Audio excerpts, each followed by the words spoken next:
Good evening, everyone. Thank you for joining. 8 o'clock on the nose. I like to be prompt. Love to see the familiar faces and names rolling in. Please let us know in the chat that you can hear me. It always is nice to know where you guys are from and see some friendly faces. We appreciate the encouragement. It's been a long Monday for me, but I'm excited about this more than anything. Oh, great. You can hear me. Hey, Paula, how are you? Clearwater. All right. This is great. I will say that the first webinar that Jason and I did, we had a record amount of people. I mean, it was really great and it was exciting. So I'm definitely excited to do this again. We really are very fortunate. We got a superstar, if you will, with us. I mean, the guy's been doing it for quite a while now. And if he hadn't seen it, what I love about it is when I text Jason, I have a question for him. He immediately gets back to me, which allows me to get back to you guys, which is great because at the end of the day, information is key, especially in something that you maybe are not all too familiar with. So let's lean on an expert. It's just like building the business. We're always working with people that maybe have done it, been across the river. Why try to forge your own way? Let's lean on somebody else to help us get across the water. So this is great. Appreciate everybody putting in the chat. Great. We've got somebody enabled to close captioning. That's wonderful. We'll supply Q&A and things afterwards. I think I've made this available to you guys previously, but I'm always available. Again, my name is Eddie Alberti. For those of you that may not know me, I'm the Vice President of Strategic Partnerships at Market America and shop.com. And again, we've got Jason with us this evening. I mentioned he's, basically heads up their global partnership. So we've got the best of the best here working with Market America to help us and enable you as an franchise owner to be able to go out and be able to be successful with this program. So again, thank you this evening for taking time out of your day and joining. It's always, tough to do the things that you need to do. And this is one of those things. So I'm glad that you guys were able to carve out time. For those of you listening in the background, for those of you that are taking notes, whatever it is that's great about this business is you build it at your own pace. We've already had some really good, successful unfranchised owners that have gotten some deals. So it can be done. And what we're here tonight to do is just to help you to be able to go out and get that first deal. And for those of you that have some in the pipeline that have already made some introductions, give you the confidence to turn that 1 or 5 or whatever into 10 or 20. Because I believe once you get a taste of it and you see that you can be successful, and really all you have to do is set the appointment and let Jason and his team do their thing and explain the program and ask all these questions that maybe you may be getting now, but the less I think you can try to get into it, the better. If you just literally say, hey, it's worth 15 minutes of your time, Mr. Merchant or business owner, you owe it to yourself and to your employees to give it a shot. But I know there's pushback out there like in anything you do. And that's what we're here tonight to answer these through some of the questions. Use either the Q&A or the chat. We're going to have plenty of time. I'm not going to share a bunch of slides. We've done this introduction already. It was announced at Leadership School. And what I'm hoping to do is to build towards our next event, which is an international convention, ICON, here in Greensboro, North Carolina. And I want to have some testimonials. I want to show that how successful some unfranchised owners have been already at this program. So we've got a little bit of time, but not a lot of time. We want to get these deals submitted and get them off to the IRS and get some merchants some money in their pocket. So I will tell you that, and I'll go into some of the updates, and we're just literally going to go into how to be successful. But I was looking at the reporting today, and it's amazing to me how many deals we do have that are in the pipeline, one of which is already in collections, Jason told me, which means they're collecting the money from, I believe, the referral partner, which would be the unfranchised owner, if I'm not mistaken. But it's 1.4 million is what the merchant's getting back. Can you imagine that? That's got to be a brightening to his day. I mean, I don't know the situation. I don't even know the merchant, but 1.4 million, which, just to give you some rough numbers, to kick this call off really well, that means that Bottom Line Concepts is going to collect for their work and doing everything. They do it from start to finish. Obviously the merchant The business owner has to submit the documents, but from there, Bottom Line Concepts does it all. They're going to receive roughly $280,000. Of that, we're going to pay out 4% retail profit to the unfranchised owner. That equates to $11,200 just right there in cash. I could use $11,200. I'm getting ready to go try to buy a new car. I'd take $11,200. But not only that, in retail profit, they're going to get 10% BV and 10% IBV. Now, it took me a minute to kind of think about this as I wrote it down. That's 28,000 BV. That's 28,000 IBV. And Jason, I know those numbers may not mean anything to you, but in our business, that's a ton of BV and IBV, which translates into commissionable dollars to unfranchised owners. So the beautiful thing about this is we talked about this again at International Convention. And I remember talking to the IT guys, Eugene and Michael Brady. And they said, well, we'll have it programmed by the time people start to get their money back, because we're going to allow unfranchised owners to not waste that BV and IBV because it's, paid out weekly. They're going to be able to offset that at 2,500 BV and IBV each week into business centers. I can't even fathom that. Like, if that was in my organization, that would be huge. Like, not only would it be huge to me personally, but it'd be huge to my organization, and it would jumpstart for me personally the IBV program. So anyway, just rough numbers, but that's a ton. I think everybody would agree. So a couple quick updates.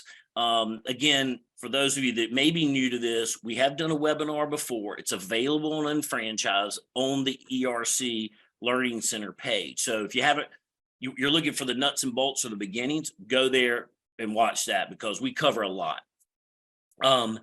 The next thing is we launched in the back office where you could see your referrals. You could see where, hey, you refer to doctor's office, a dentist's office, whatever it may be. Well, now we're going to list the status of those, because there's different statuses, which we talk about in the Learning Center as well. And what we're getting ready to launch, and it'll be this month in May, status updates to you. So you'll get an email saying, where that merchant is moved to. Obviously, it tells you to go check the back office and you can see a little bit more detail. And then the next thing, which was a special request, it's taken us a little bit of time to get it done. I would like to have had it out the very next day, but it's going to be a print piece that you can generate from the back office, and it will have the information to get a business owner their appetite whet. It doesn't give them too much, but enough.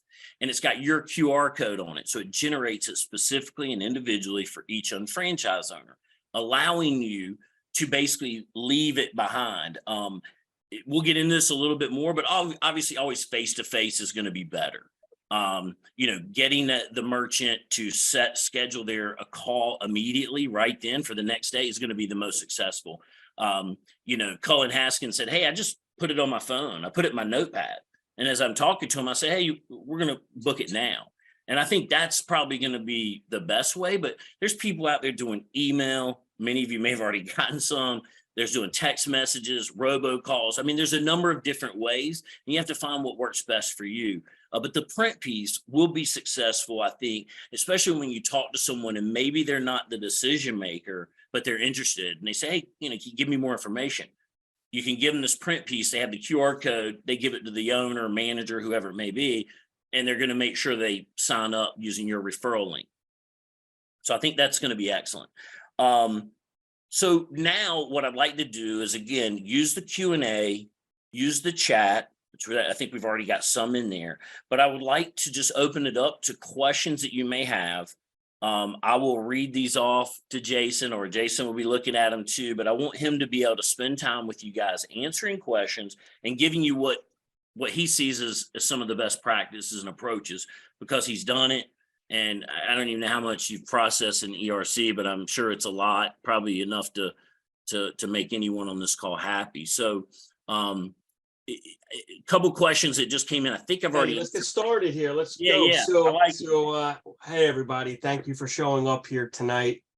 I understand you have to do the, updates, and I get it. But, when Eddie and I were talking about doing this call today, I said, Eddie, let's skip all slides. Let's skip all slides. because let's get excited and get to the nuts and bolts, right? I'm going to make an assumption here that most of you know what the employee retention credit is at this time. If you don't, you'll learn real quickly on this call just from conversation. But so we're going to talk about a lot of things, but let's get started with the Q&A. Nicole, thank you for your questions. Is there a dashboard? I know that you guys have in your back end a dashboard, and how do we know if an appointment has been scheduled? Eddie, I'm assuming that just like it shows up in our system, it automatically goes to yours. But Nicole, what I will say is I'm very communicative, right? Yeah. Because your effort helps everybody for the win-win-win. And if you're not sure of something, there's no such thing as a stupid question. If you reach out to Eddie or whatever you guys have as your ERC customer service number, fire away, and Eddie knows if he can't figure out the answer, he knows where to go. And by the end of every day I get back to every email, I go to bed at 0. I understand it's a lot of work, but that's my role in the company, and I got to live and stand by what I believe in.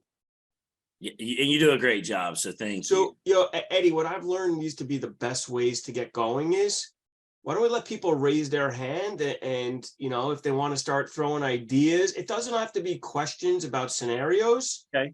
But, if you guys have sales questions or issues you've come against, whether it be cold calling, walking into people's homes, emails, whatever it is, I've experienced it. Karen, about Outback, if there's one franchise that I don't see how this can work, it's Outback, because they have a very interesting model. Corporate is usually the majority owner, and they give a small piece to the managers. So it's not individually owned, and it all goes back to corporate. And corporate has been doing whatever they need to do.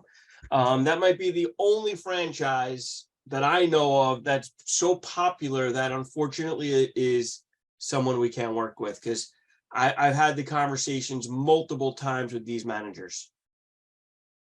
Yeah, now I know that, when Jason and Bottom Line Concepts, Josh Fox, they introduced the program, they had a big rainbow slide, which I can pull it up if we need to. But man, there were so many different merchants that you guys have worked with from, all different types of, Fortune 500, Fortune 100 companies. So Jason definitely knows and has had experience with dealing with those. Those are going to be probably a little tougher, I would say, than a, guy that owns a pizzeria, but still nonetheless, keeping all options open. One of the questions specific to the business was, does a UFO need to be activated in order to participate in this program?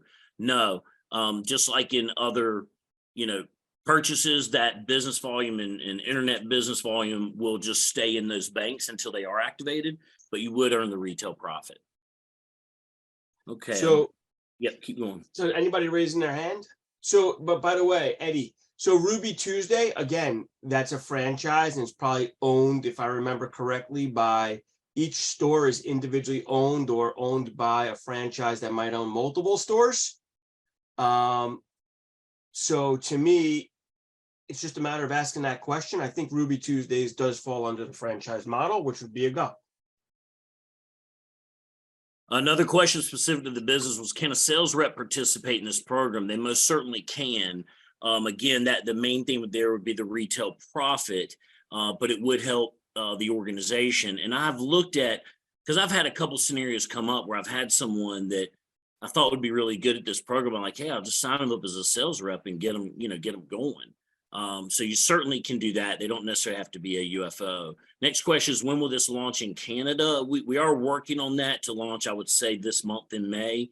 Let's go. We're working on a big project. We got people all over the world. Let's go. The main thing there is it's only for US based businesses, Yes. which is okay, because many of you guys have referrals and business owners and people that family members maybe, that are in this situation. So you certainly can refer businesses and receive credit. So I have a big event on Friday, and I actually have to give a 3-minute presentation, and it's not a normal business environment. And I'm really going to spend hours writing this 3-minute presentation, but there's only one thing I know for sure, and that's how I'm starting the presentation. And this is for my daughter, and how I'm starting it is after she made a decision to do something. It's all about quotes. I believe in quotes. And if you look back on quotes, they hold true for 50 years, 100 years, 20 years. And if there's one quote I've used every day in this business, it's you don't have to get it right. You just have to get it going. If you don't ask, you don't know. I love it. Right? What's the worst thing that happens? Someone says no to you. It won't be the first time. So a business owner said, I don't want the government anywhere near meddling in my business. Susan, I agree. I don't want them in my business or anybody's business because that's not a good thing. But you have to remember something. Most of these businesses that qualify do not qualify on revenue. They qualify on change of operations, which does not involve mathematics. It's subjective. It's an opinion. Mm-hmm. And what I mean by that is I've seen an audit. And the best part about the audit of why I smiled was that everything that was asked in the audit, we already had on file. So it's a matter of when you're qualifying on the subjective, it has nothing to do with your numbers.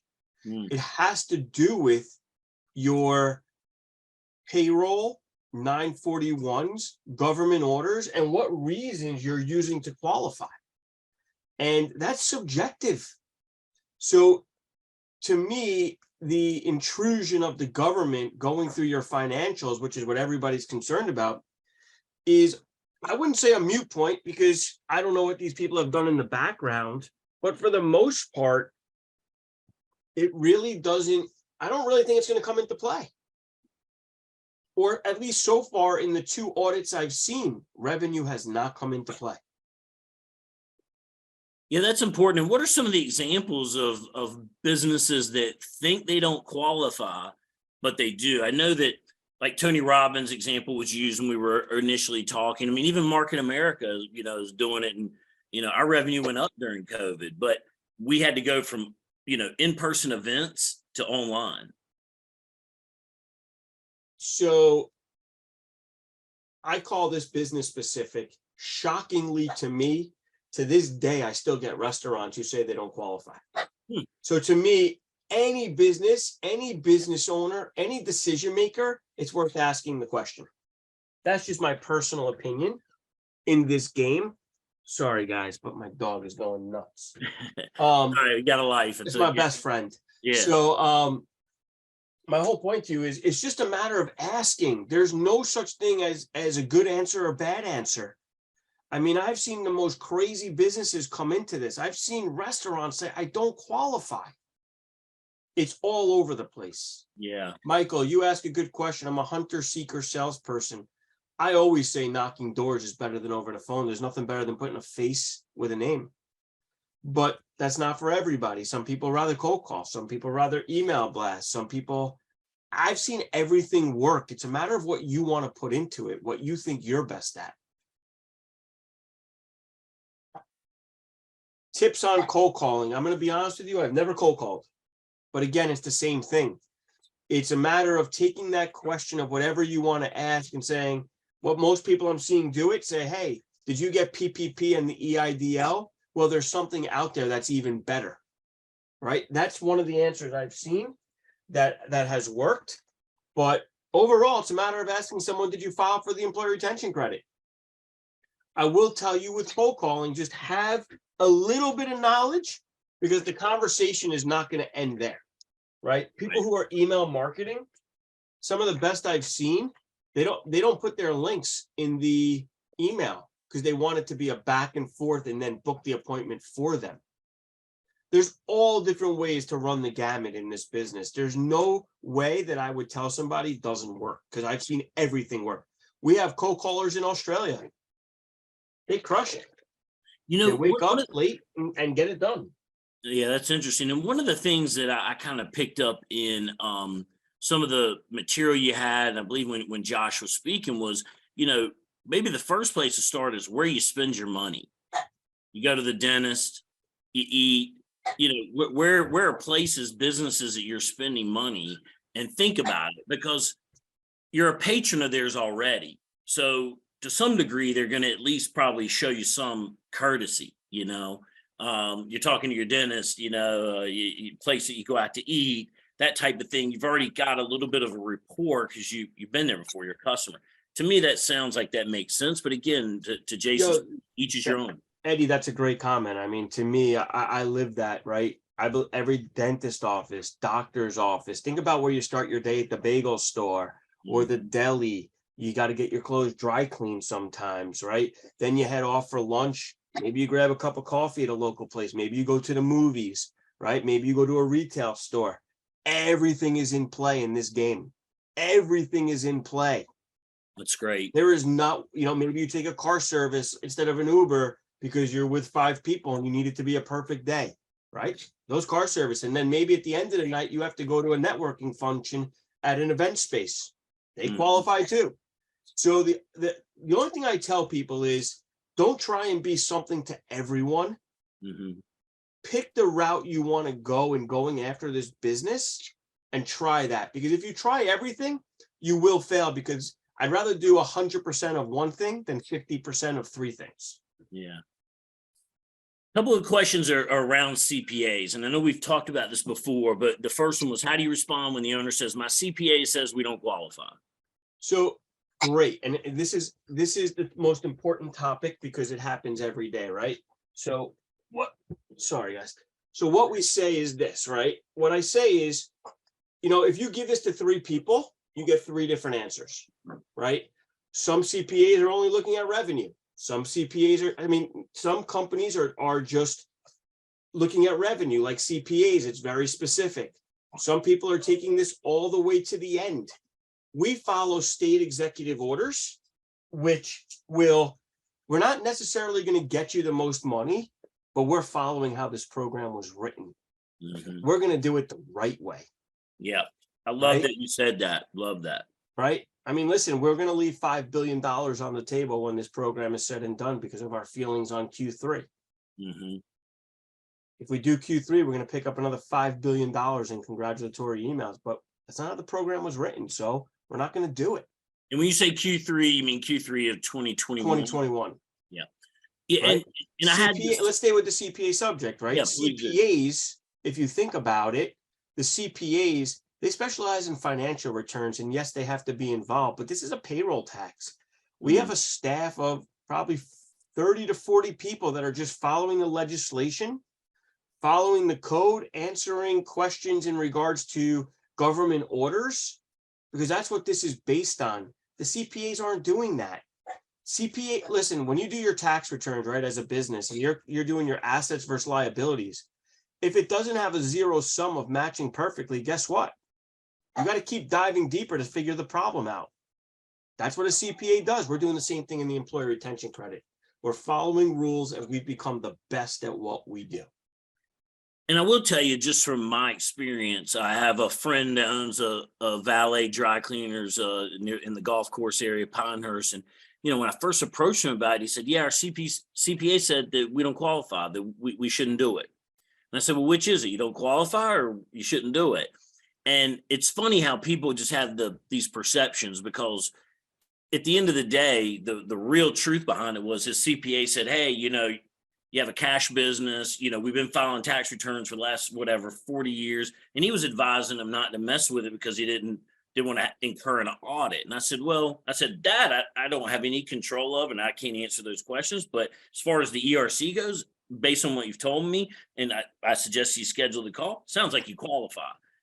Whether he makes the decision to schedule the call or not because of outside stuff, I can't control that, but he just got some information. Let's use that as a great example, right? So if you think about a dry cleaner, events were, it says full or partial suspension of your business or trade, right?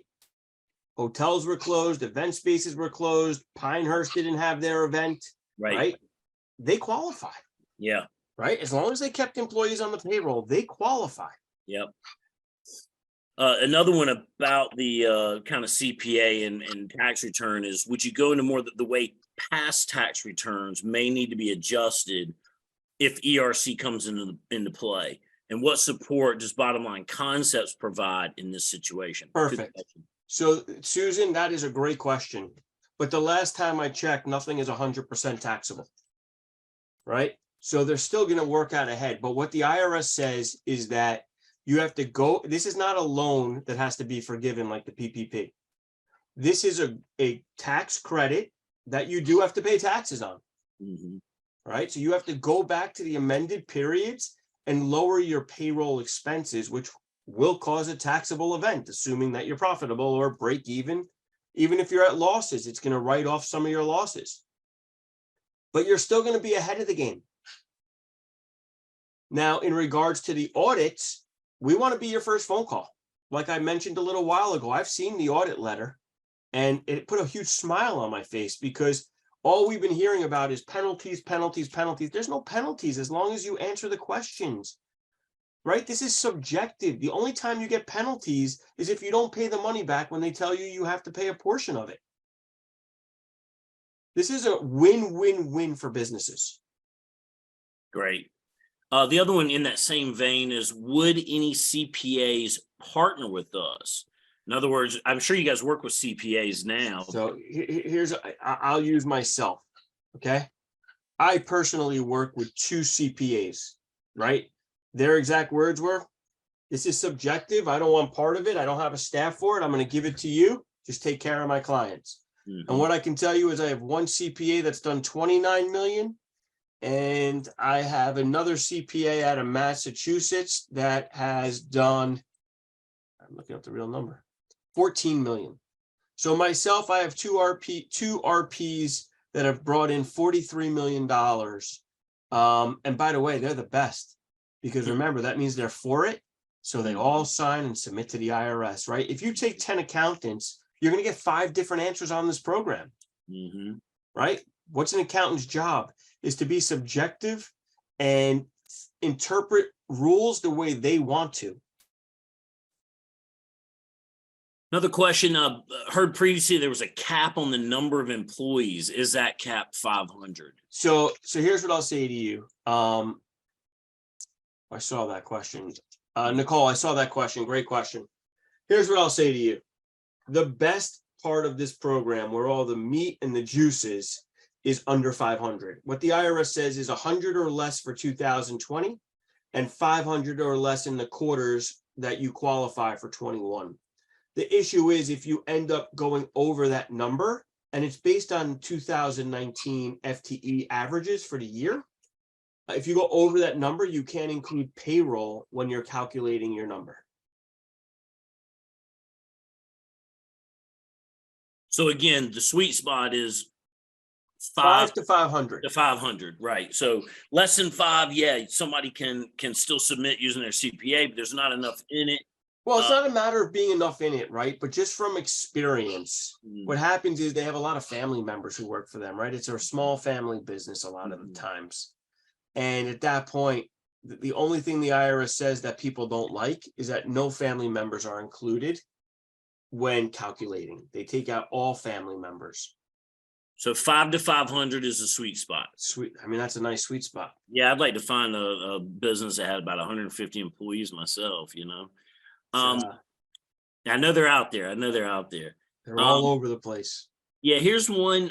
In the video I saw posted once I registered, you mentioned closed businesses needing a bank account to clear ERC money.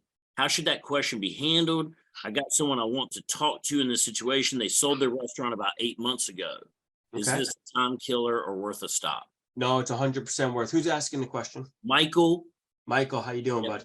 So Michael, that's a great question and it's an easy answer. The first question is, did you sell it as a stock sale or as an asset sale? Because it follows the EIN, right? And in an asset sale, the old owner takes the EIN with them. So the old owner can go after the ERC. If it's a stock sale, which takes the liabilities and EIN to the new owner has access to it. But why we say the bank account is these checks are issued to the business. So the business has to be able to have a bank account to deposit the check. Makes sense. You know, hearing all these, it's great that we're getting the black and white of it. It really is. It makes my head spin sometimes. I really, like you said a few minutes ago, it's about getting started. It's about scheduling the appointment. Let bottom line concepts, who we vetted as being a leader, a pioneer in this industry versus some of these call them chop shops or whatever, that just started up just to take it. It doesn't mean they're not doing it right, but they don't have the experience. And some of them are misleading. You know, they just got going. So here's the best part about this business, right? If you really break it down, anybody can submit a document. But what's the big concern here? Even if you pay a little less, if any money has to be returned, the IRS isn't going to be able to say, you know what, you paid it to a company that's no longer here, you don't have to pay it back. You're still responsible. You need to make sure you're working with the best chance that these people will be around after the program ends. Because some people will have to give some money back. Right. And the last time I checked, no matter what the number is, it's a big 5-figure number. So you might as well make sure that you're working with someone that's going to have your back. Yeah. Yeah. Good point. And I promise you, I know people out there personally that have never met the accountant doing the work. And they found them on a website and said, hey, you want to do some ERC for me? Literally, I know a guy in the middle of Wisconsin who I feel bad for his clients because he's just being as aggressive as possible and basically is going to say, good luck finding me in 9 months. Right. Yeah. So great point. And that's why we're working with you guys, because we know you've been around, you're going to be around. You provide other types of services and consultant things for businesses to help them save money, and been doing this since I think 2009. So it's great that you guys are going to be around. We're going to have some interesting products coming out around this ERC that is going to make clients feel even more comfortable working with us. Right. Just they're very sophisticated because of, you know, let's face reality. You know, we've done over $5 billion. We are owed a lot of money. But we want to make sure people feel comfortable that they're okay writing us a check, whether it be $5,000, $50,000. We had a client write us a check for $2.7 million. Wow. Right. They want to make sure that, God forbid, there's a problem, that they have a way to claw back. I mean, yeah. So we spend days, weeks, hundreds of thousands of dollars just saying, okay, what do we need to do to make sure our clients feel confident that they're working with the best? Love it. Here's a question from Maureen. Would a director of a multi-retail store be a better person to approach? Reaching a top-level person might be difficult. Please advise on a good approach. I think what she's saying is, you know, the owner might not be so reachable, but maybe the manager, maybe the director, maybe the, you know. Can't hurt. Yeah. Can't hurt. What's the worst thing they say to you is no. Right. Okay. Right. Good deal. I hate to say it, man, but this is all breaks down to simplicity. Yeah. This is sales like any other product you sell, but I will tell you this. What you guys sell is probably harder, but it's easy to you right now because you've been successful and you've been doing it, right? Sure. You took that step in, took the risk, you got it started, and now it's easy. So now you're doing the same thing with another product. Yeah. Yeah. I mean, I think oftentimes some really intelligent and smart people will spend so much time figuring out why it won't work. JR used to say all the time, versus, figuring out why it will work and just kind of following the blueprint, which in this case is pretty small. I mean, literally introduce it, set the appointment using your link, get them interested enough and let the rep from Bottom Line Concepts really, do their thing because they're versed in it and they know all the ins and outs. Another question from Leanne Sullivan. I think you answered this to some extent. I was crazy, but it'd be great. However, if we're speaking with a much larger business with 25,000 employees and multiple sites in several states, is it worth pursuing? Absolutely. Yeah. Every business is worth pursuing, right? You got to take the philosophy that you're helping businesses reinvest in themselves. Mm-hmm. Just because you made money, just because your revenue is up, doesn't mean that everything's scaled equally parallel, right? A lot of these businesses had higher sales and made less money. Costs went up, keeping people went up, delays went up.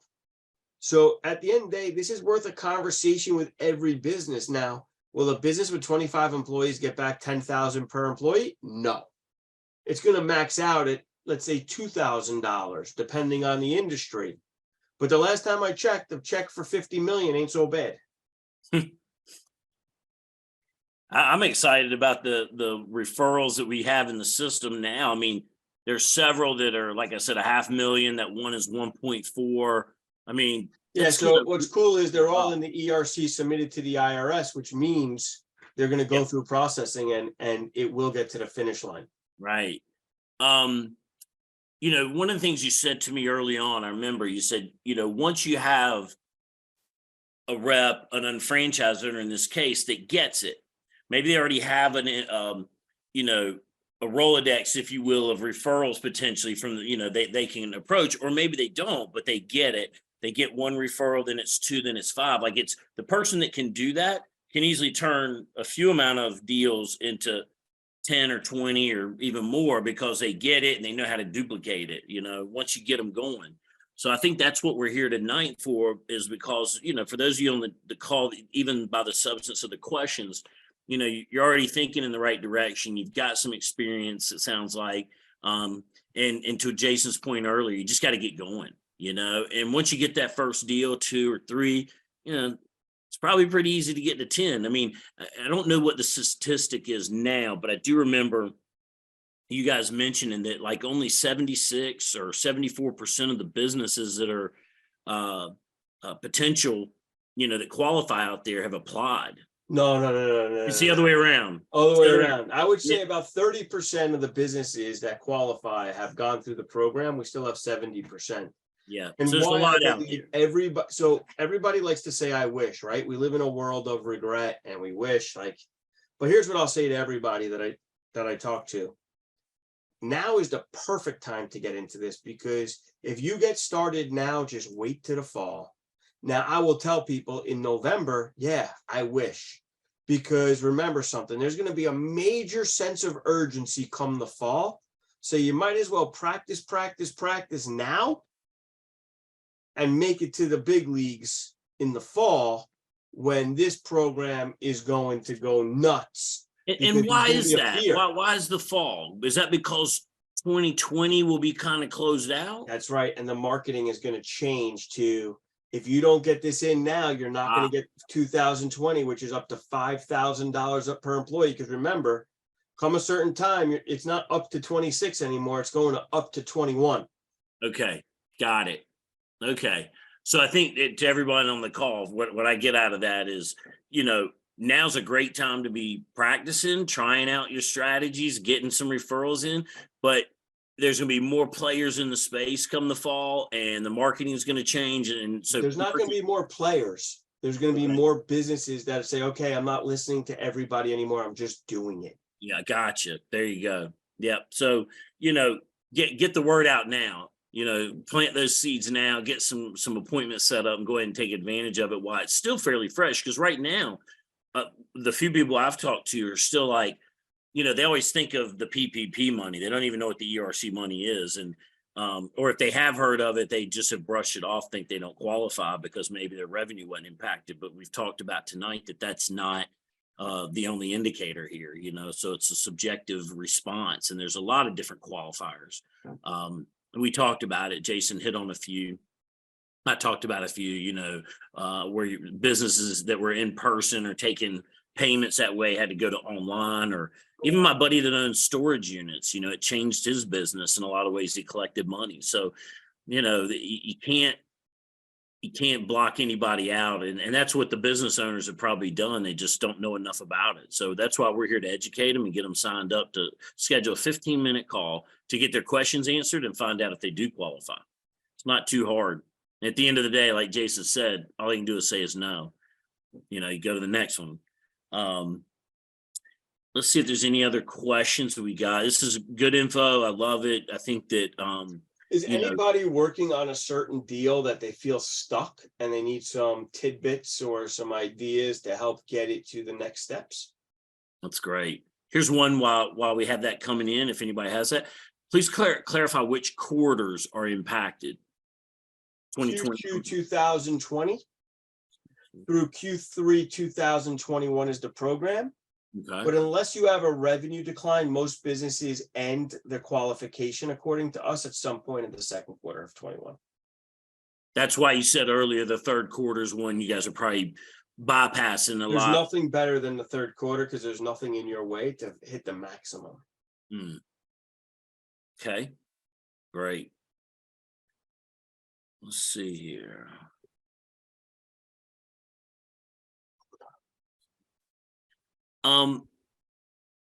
What type of businesses are those with high dollar referrals that you mentioned? Oh, great question. Let me look. So I think that the question is what types of businesses do we have, Market America, with our own franchise owners that have been approved? Man, some of these business names, and one's a cleaning company here. Guys, I'll tell you the best field. If you know people in the trade, electricians, plumbers, painters, because they get paid a lot more than minimum wage. Right. Yeah, here's a plumbing. You said that, and I'm looking. There's a plumbing business. Plumbing's Here's great. an Think about what it was like here's an to- electric so business. let's start the day, right? So let's start the day.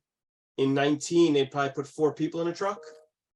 After COVID, what did they do for the trucks? Did they have people bring their own cars? The way they set up a job, went into people's homes. Some businesses made you come in after hours. I mean, the list goes on and on how the trade qualifies. Electricians, general contractors had to deal with courts. Mm.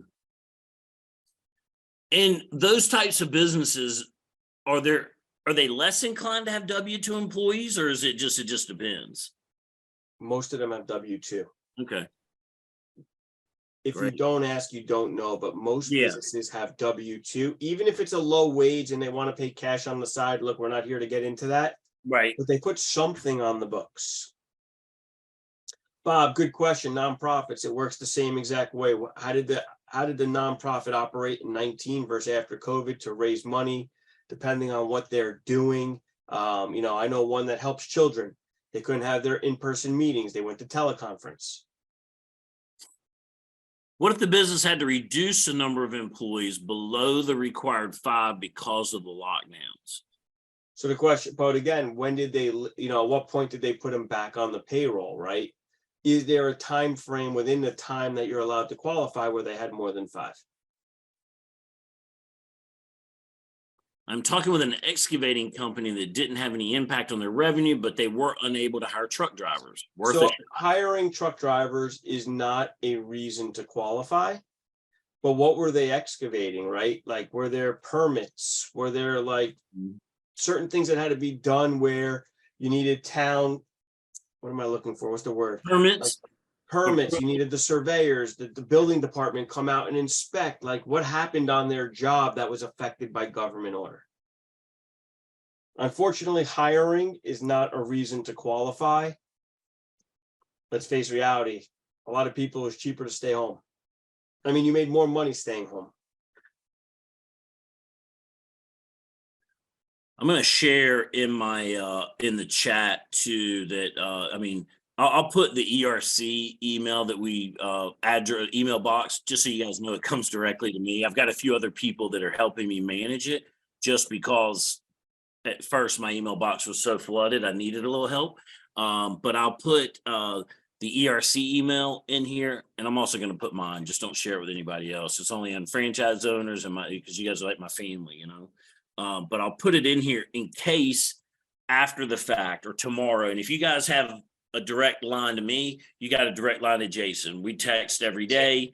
He never leaves me, unattended, if you will. So I do my best. Yeah, no, you do great. I appreciate it. And, we want to do more of these. I think that we're at the point and would love to, as we start to get more of these deals in, work with those people that have a deal that's submitted that looks like it's going through and to really have like I don't know if it's a coring is the right or a training, with probably much smaller people, but let's get those people, enabled unfranchised owners to be able to get another deal or 5 deals or 10 deals. I've worked with other groups that have size. There's no such thing as a stupid question, right? Right. If you think you're in talks with a company and you're getting stuck because they're saying they don't qualify, just reach out and say, hey, I'm working with a plumber, I'm working with a restaurant, and I will give you examples that will help you bring it home. Love it. There is not an industry I have not worked with. Great. We got another one that came in. Heard private schools were a candidate. Can you expand on the educational industry? So the question in the education becomes, is there government funds that are instrumental, right? So public schools, there's government funds. In charter schools, I'd say it's 50-50. But private schools are non-government run usually, or if they do get some government money, it's probably not instrumental, but they qualify for this grant. I mean, we have a huge practice of working with private schools, churches, because a lot of times the Catholic school is attached to the church, right? So private schools, think about what it was like from drop off to classes, to hallways, to cafeteria, to pickup. It all changed. Yeah. Yes, it did. And because of that, these businesses are rightfully due this money. I mean, they were impacted, you know. And so I think it's good that this is available. And I think it's if I was a business owner in a situation that could apply for this, I'd certainly be happy that someone brought it to my attention. So that's our job, you know, to do that. Well, I think that, you know, we've covered a lot. I put in the chat my email. You know, again, Jason and I are excited to do this because we're helping you to be successful, which at the end of the day helps a business owner, helps the unfranchised owner, helps their organization, helps Market America, helps Bottom Line Concepts. There's a lot of people that we're a team. So we're here to help. What if a company had to reduce the number of W-2 employees below the minimum 5 COVID law? Can we still help them? I think we mentioned. So George, the answer is that we can't because it's under 5, but hey, what kind of business it is? Why can't you give them good information and say, hey, go talk to your accountant? Yeah. Definitely look into it. Yep. Okay. Jason, thank you again for your time. Unfranchised owners, thank you for your time. Time's valuable. It's the only thing we can't necessarily get back. And I appreciate that you chose to spend this last hour with us. Look forward to seeing you guys at International Convention. Give me some success stories. Go out there, schedule some appointments. I'll keep monitoring the deals and we'll keep doing these Zooms to help you get. Yeah, Eddie, let's end with this. I was looking while we're on here, you know, we're at a nice number now. I do see there's a bunch of deals in Gathering Docs, a bunch of deals in Docs Under Review. For those on here that own some of those deals, if you see that it's been a week in Gathering Docs or a week of Gathering Docs and Docs Under Review, reach out to Eddie, because we can give you an update of where we stand and maybe you can help us drive it home, right? Love it. That's great advice. Anything we can do to help, anything you can do to help, we're all in this for one mission, which is to help businesses reinvest in themselves. Great. I appreciate that support. Thank you, Jason. Again, we appreciate the partnership. Look forward to growing with you guys and we'll talk to you soon. Awesome. Have a great night, everybody. Yeah, thank you.